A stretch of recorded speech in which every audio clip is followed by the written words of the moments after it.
Andhra style chicken పచ్చడి ముక్కు గట్టిపడకుండా నెల రోజులైనా సరే పచ్చడి పాడవకుండా ఇలా చేయండి.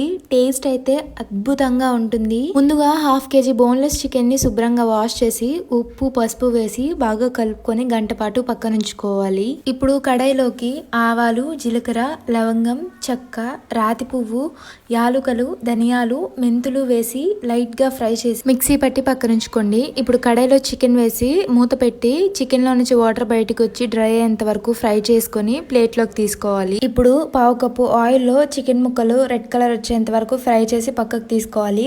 అదే ఆయిల్ లో అల్లం వెల్లుల్లి పేస్ట్ ని బాగా ఫ్రై చేసుకొని కరివేపాకు, పుదీనా కూడా వేసి స్టవ్ ఆఫ్ చేసుకోవాలి. ఇప్పుడు కారం, ముందుగా మిక్సీ పట్టుకున్న మసాలా పొడి, ఉప్పు వేసి బాగా మిక్స్ చేసుకొని చికెన్ ముక్కలు, తొక్క తీసిన వెల్లుల్లి రెబ్బలు కూడా వేసుకుని ఒకసారి బాగా కలిపి గాజు బౌల్లోకి ట్రాన్స్ఫర్ చేసుకుని చల్లారేంత వరకు పక్కన ఉంచుకోవాలి. ఇప్పుడు ఇందులో నిమ్మరసం కూడా వేసి 3 days వరకు మూత పెట్టి పక్కన